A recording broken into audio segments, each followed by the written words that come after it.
Mesdames et messieurs, bienvenue à un tout nouvel épisode de Cinemaximus. Je suis votre animateur Maxime Morancy et aujourd'hui je vous présente les tops de 2021. Les 13 meilleurs films que j'ai vus dans l'année au cinéma et en streaming. Ou autrement dit, les 13 films que je vous recommande que j'ai vus durant les 12 derniers mois. C'est parti! Numéro 13. Anormal. Anormal, c'est le film cette année qui m'a fait dire « Wow! » M. Night Shyamalan est encore capable de réaliser un bon film. C'est pour vous, si ça vous dit quelque chose, le nom M. Night Shyamalan, c'est parce qu'il a notamment remporté le prix du Loser Award en 2010 du pire film de l'année pour Le Dernier Maître de l'air. Eh bien, Anormal, c'est un bien meilleur film que ça, on va s'entendre. C'est le film où un groupe de touristes se retrouve coincé sur une plage étrange, où tout le monde se met à vieillir de façon accélérée et anormale. Outre une très mauvaise représentation de la schizophrénie, maladie dont je souffre moi-même, je dirais que le film est une réussite côté suspense et horreur. Il y a tellement de moments inattendus et tellement de renversements de situation que j'étais genre, ben voyons donc, qu'est-ce qui se passe? Ah! Moi et ma mère, on était genre, mon Dieu Seigneur, j'ai vu ça avec elle, je crois que c'était au mois d'août que le film est sorti, et côté horreur et suspense, c'est un des bons que j'ai vu cette année. C'était assez étonnant, c'était une belle surprise. M. Night Shyamalan, good job. Numéro 12. Venom, ça va être un carnage. Côté film absolument abruti que j'ai vu dans l'année, ça en était un des plus divertissants. Je suis parmi la minorité qui a aimé le premier Venom avec Tom Hardy et Riz Ahmed, mais sérieux, le deuxième, ils ont pris la même formule et ont juste donné au film un meilleur méchant à la personne de Carnage, joué par Woody Harrelson. C'était ridicule, c'était quétaine. Côté film de super-héros, ou du moins film avec un anti-héros cette année en quelque sorte, je dirais que c'était définitivement plus léger que les autres que j'ai vus dans l'année, mais dans la norme où les films de super-héros deviennent de plus en plus sérieux et importants envers eux-mêmes, en voir un qui se prend moins au sérieux, comme exception à la règle, je le prends avec plaisir. C'était... J'ai été très diverti par le film, c'était quand même drôle, c'était bien joué, et pour un film réalisé par un acteur, Andy Serkis, je me dis, il y a du talent ce gars-là, pas juste pour l'acting, mais pour la réalisation aussi. Numéro 11. Shang-Chi et la légende des 10 anneaux. Je suis pas le plus gros fan des films de super-héros Marvel sur la planète. Quand je vais en voir un au cinéma, c'est plus souvent que souvent un film avec Spider-Man dedans. Mais, sérieux, je pensais pas que j'allais aimer à ce point un film qui combine le style d'humour et d'action et effets spéciaux de Marvel avec la mythologie et des arts martiaux chinois. Ben, c'est une formule gagnante. J'ai vraiment aimé ça. Je veux dire, j'étais pas trop perdu avec les références aux autres films. Je suis genre, ok, ça c'est une référence à Hulk, ça c'est une référence à Iron Man 3, ça, c'est une référence au Spider-Man qui vient de sortir au mois de décembre. Shang-Chi est le dernier nouveau film que j'ai vu dans l'année et sérieux, ça a fini l'année en beauté. C'est deux de mes amis qui m'ont recommandé le film, qui sont des plus grands fans de Marvel que moi, mais ouais, je suis content de les avoir écoutés parce que j'ai beaucoup apprécié mon temps avec Shang-Chi. Numéro 10. Cruella. Quand j'étais jeune, il y avait deux choses qui me faisaient peur. La scène avec le Rancor dans Retour du Jedi et Cruella de Vil dans les films des 101 Dalmatiens. Alors, quand j'ai appris qu'il allait faire un film sur les origines de ce personnage effroyable qui veut prendre un groupe de chiens innocents et d'en faire un manteau avec, je me dis... Ok, il y a du potentiel pour faire une bonne histoire de méchante ici, là. Et selon moi, ils ont réussi. C'est un habile mélange entre Joker et le diable s'habille en Prada, où on a un personnage assez instable qui vire lentement mais sûrement folle, dans un contexte où elle devient une personne très influente dans le monde de la mode. C'était une agréable surprise. Je savais pas à quoi m'attendre en allant au cinéma, et sérieux, ouais, j'étais très content quand j'en suis ressorti. Je me dis, ouais, il y avait des moments vraiment tirés par les cheveux. Mais au final, je crois que Disney en a fait un bon ici avec Cruella. Dans la même branche que Maléfique dans les remakes de Disney que je serais heureux de réécouter. Numéro 9. Justice League, la Snyder Cut. Je suis pas un grand fan de Zack Snyder, surtout pas de ce qu'il a fait avec mes personnages préférés de DC Comics comme Superman, Wonder Woman et Batman en général, mais sérieux, quand j'ai appris qu'il allait faire une nouvelle version d'un film très mauvais sorti en 2017 dont il a dû quitter le projet en cours de production, je me suis dit, ok, il y a du potentiel. Et quand je l'ai vu, toutes les 4 heures de cette version-là, je me suis dit, ouais, il y avait raison de revenir. C'était épatant, les scènes d'action étaient bien meilleures, il y avait beaucoup plus de développement de personnages pour Flash, Cyborg, Aquaman, ils ont donné plus d'affaires à plus pour faire en général à Batman, Wonder Woman avait des meilleures scènes, Superman avait des meilleures scènes, le voir dans son nouveau suit était trop cool, c'est comme si on était retransporté dans une autre époque des bandes dessinées, je veux dire, c'était malade. Le gros du film, outre sa durée extrêmement longue et le fait que oui, Jared Leto est toujours aussi poche dans le rôle du Joker, je dirais que la Snyder Cut de la Justice League est une très belle réussite, surtout comparé à la version 2017 de Joss Whedon qui, oui, se méritera probablement une nomination à une future édition des Losers Awards. Numéro 8. Moins que rien. Qui aurait dit qu'un film d'action à la John Wick avec l'avocat de Breaking Bad serait un des meilleurs films de l'année?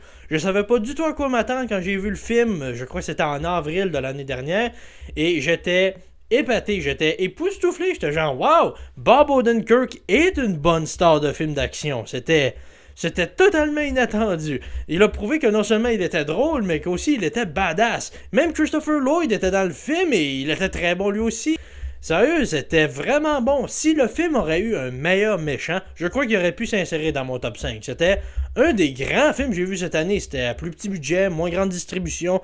Sérieux, ouais, c'était une belle réussite. C'est le genre de film qui me dit « Wow, j'aimerais ça voir une suite ». Ils annonceraient un Moins que rien 2 demain matin, puis je me dis « Je vais le voir, c'est clair ». Tant que les cinémas restent ouverts, bien entendu. Numéro 7. Godzilla vs Kong. La conclusion épique à l'univers de monstres établi par les studios Warner Bros., Godzilla vs Kong est la première fois où ces deux personnages, Godzilla et King Kong, s'affrontent à l'écran depuis les années 60, je crois, si je ne m'abuse, comme j'ai dit dans ma vidéo. C'est un des films que j'ai fait une vidéo Cinemaximus au cinéma cette année, et sérieux, ça en valait la peine. Le film était magnifique à regarder, les couleurs étaient époustouflantes, la musique était cool, les affrontements entre ces deux titans de films de monstres étaient génial à chaque fois. C'est comme s'il y avait 3 rounds entre ces deux combattants épiques et qu'à la fin, ils se mettaient en équipe pour en buter un 3e. Je révélerai pas lequel, là, mais à un moment donné, j'ai compris ce que le film allait faire, puis j'étais genre, oh mon dieu, let's go, je suis dedans. J'étais pas un si grand fan du premier Godzilla de cette série. Le deuxième était plutôt cool, et j'ai même vu le nouveau King Kong au cinéma avec mon père. C'était un des premiers films qu'on avait vu ensemble au cinéma depuis notre réconciliation. Mais ouais, c'était épique. Le script était imbécile, c'était tiré par les cheveux, mais on s'en fout. On est là pour voir Godzilla et King Kong se battre, ça arrive plusieurs fois, c'est cool à chaque fois. Et les concepts qui introduisent le film sont trop malades. Cet univers de monstres développé comme jamais, je veux dire. Ouais, j'étais très heureux de le voir. Numéro 6. L'homme libre. Avec la notice rouge, cette année, je croyais que j'étais tanné de voir Ryan Reynolds faire la même chose dans tous ses films. Et quand j'ai vu L'Homme libre, je me suis dit non, je suis pas encore tanné parce que il l'a encore, ce gars-là. Ryan Reynolds, dans L'Homme libre, joue un NPC, un personnage non jouable dans un jeu vidéo qui lentement découvre qu'il est dans un jeu vidéo assisté par des gens qui jouent et qui ont peur que les serveurs du jeu soient fermés. Sérieux? Du côté de films inspirés de jeux vidéo, je crois qu'avec ça et Wreck-It Ralph de Disney, on a atteint le sommet de ce qu'on peut faire avec cette prémisse. Parce que c'était vraiment drôle, j'étais full investi dans l'histoire, j'ai vraiment aimé les personnages, il y avait une bonne chimie entre chacun des acteurs. Et ce film m'a même fait détester un acteur que j'adore beaucoup, Taika Waititi, tellement c'est un salaud dans le film. Il est bon pour jouer des méchants, puis je m'attendais pas à ça. Ouais, L'Homme libre. J'étais très heureux de le voir en streaming. Si vous avez Disney+, écoutez-le, il en vaut la peine. Et en tant que fan de Star Wars, comme vous pouvez le voir, la petite référence à Star Wars à la fin m'a particulièrement fait sourire. Numéro 5. Là, on est dans le top 5. La crème de la crème, le top du top. Je vais vous résumer en quelques mots le numéro 5 avant d'en parler plus en détail. Qu'est-ce qui arrive quand on combine Denis Villeneuve, le réalisateur québécois le plus respecté à l'étranger, Une brochette d'acteurs exceptionnels réunissant notamment Timothée Chalamet, Oscar Isaac, Rebecca Ferguson, Zendaya, Dave Bautista et Jason Momoa, ainsi qu'un livre de science-fiction répété dans le temps d'il y a plusieurs décennies de cela, ben ça donne Dune. Dune est l'une des grandes réussites au cinéma cette année. Sérieux, Denis Villeneuve nous épate encore et encore à chaque fois. D'abord avec Blade Runner 2049, je crois que c'est lui qui avait fait Incendie aussi, si je ne me trompe pas. Et bien sûr, l'arrivée avec Amy Adams. Mais Dune est peut-être l'un et probablement l'un de ses meilleurs films. Le seul défaut que je peux trouver au film, c'est que c'est la première partie de deux en quelque sorte et que c'était nulle part dans le marketing. Il fallait que tu cherches loin pour comprendre que ça adapte pas le livre au complet, mais ça divise la fin pour en faire un deuxième film. Mais sérieux, les acteurs se donnaient à fond, les effets spéciaux étaient du tonnerre, la musique d'Hans Zimmer était fantastique, et ça a pris un livre dont une première adaptation, je trouvais que c'était de la mort, et incompréhensible aussi, et en a fait un film que j'ai très bien compris, que je suivais et que j'étais investi à fond. Sérieux, Dune est un grand accomplissement pour Denis Villeneuve. J'ai hâte de voir ce qu'il va faire avec le deuxième, maintenant qu'il a été officiellement annoncé. Ça va être de la bombe. Numéro 4. L'Escadron Suicide 2, La Mission. Comment on fait pour faire une aussi bonne suite à partir d'un aussi mauvais film que le premier Escadron Suicide sorti en 2016? Ben c'est très simple. Tu développes plus les personnages, tu leur donnes plus de choses à faire côté histoire, et tu engages le réalisateur et scénariste de Gardiens de la Galaxie pour écrire et réaliser le film. Chapeau à James Gunn, qui a pris des personnages au meilleur de la B-list de DC, des personnages absolument secondaires, et en ont fait des badass, des gens drôles, des gens attachants, des gens sournois, menaçants et vraiment cool. Je veux dire, j'étais déjà très investi dans la version de Margot Robbie du personnage d'Harley Quinn, maintenant qu'elle est séparée du Joker et cherche encore sa propre identité. Mais je pensais jamais être autant investi dans des personnages comme King Shark, Bloodsport, Ratcatcher 2, Polka Dot Man. Le film m'a rendu investi en Polka Dot Man. C'est bon à ce point-là.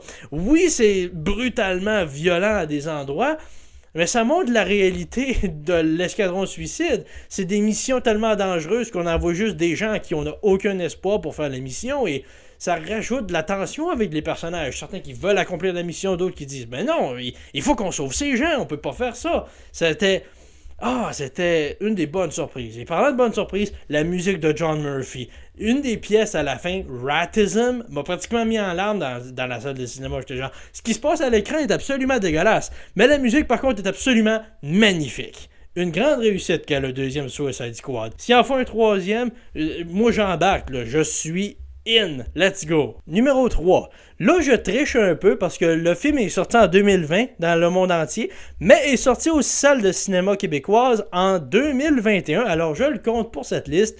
Au numéro 3, Wonder Woman 1984.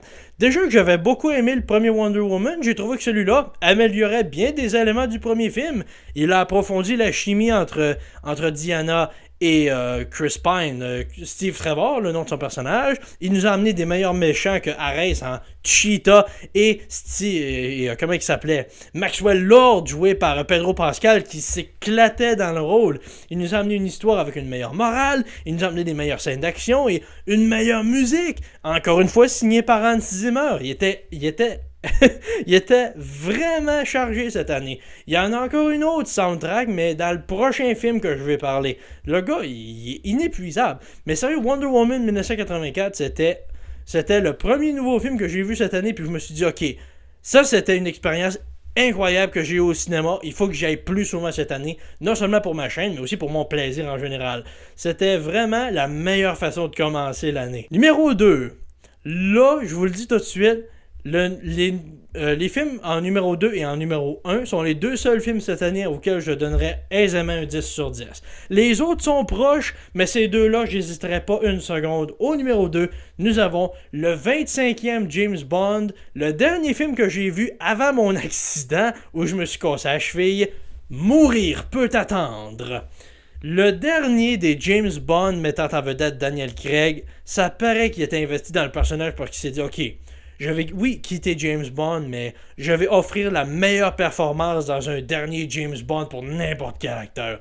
J'étais ébahi. Les scènes d'action étaient fantastiques, phénoménales. Il y avait de la tension, il y avait des twists, il y avait plein d'affaires que je recherche dans un film. J'ai déjà acheté le coffret James Bond, puis j'ai hâte de pouvoir trouver le prochain en magasin pour pouvoir me l'acheter. Parce que Mourir peut attendre est un des grands James Bond sortis des dernières années. Côté James Bond de Daniel Craig, c'est aisément mon deuxième préféré, tout juste derrière Casino Royale. Mettons Skyfall serait troisième, puis je sais pas moi, Spectre puis Quantum peuvent se partager les deux dernières places. Je les ai pas aimés ces deux-là. Mais Mourir peut attendre, non seulement la chanson thème du film de Billie Eilish, une fois que je l'ai vu dans le contexte du film, est devenu un de mes thèmes de James Bond préférés, mais avec cette performance dans son film, Daniel Craig cimente sa place comme un des meilleurs James Bond de tous les temps. Et que dire aussi de la performance de Rami Malek dans le rôle du méchant? Non mais sérieux, il était très bon en méchant, mais même ses parents devaient le détester étant plus jeune parce que t'appelles pas ton enfant Lucifer sans penser qu'il va devenir une marde. Ah, et sur ce, il ne reste qu'un seul film sur cette liste, le numéro 1. Et enfin, au numéro 1, mon choix pour le meilleur film de l'année est le dernier film que j'ai vu cette année au cinéma, tout juste avant la fermeture des salles de spectacle et cinémas. J'ai mentionné plus tôt que quand je voyais un film de Marvel, c'était plus souvent que souvent un film de Spider-Man. Eh bien, il y a eu un film de Spider-Man cette année, et c'est celui-là qui est au numéro 1, Spider-Man sans retour. Le meilleur Spider-Man de la série des studios Marvel. Sérieux, j'étais sans voix dans le film. J'ai ri souvent, j'ai pleuré, j'étais captivé du début à la fin. Prendre le concept du Spider-Verse et d'en faire un film avec les vrais acteurs, réunissant mes méchants préférés des précédentes séries de films Spider-Man comme Willem Dafoe, Alfred Molina, Thomas Hayden Church dans les rôles du bouffon vert de Dr. Octopus et de Sandman, réunis avec Electro et le lézard des films des Amazing Spider-Man. Sérieux, c'était la chose la plus proche qu'on pourrait avoir dans un film des Sinister Six, et j'ai apprécié ça du début à la fin. Mais aussi Tom Holland dans le rôle de Spider-Man qui offre sa meilleure performance à jour dans le film. J'étais tellement heureux pour lui, j'étais tellement heureux d'être là dans la salle en train de voir un film que j'ai pratiquement attendu toute ma vie. C'était un événement, ce film. Il y a des bonnes raisons pour lesquelles c'est un des films les plus profitables de tous les temps, parce que c'est le meilleur film de l'année. J'ai quitté la salle de cinéma puis je me suis dit, il faut que je le réécoute. Ensuite, les cinémas ont fermé puis j'étais genre, ok. Et ainsi se conclut cette liste des tops de 2021. Restez à l'écoute bientôt car je vous offrirai également ma liste des flops de 2021. Les 8 films que j'ai vus dans l'année que j'ai personnellement détestés. Ce n'est pas les Loser Awards 2021, mais tout simplement un avant-goût. Un avant-goût des films qui seront probablement nominés quand je serai rendu là. Merci d'avoir été là pour cette nouvelle vidéo de Cinemaximus. Je suis Maxime Morancy et je vous dis bonne écoute et bon cinéma. Bye bye!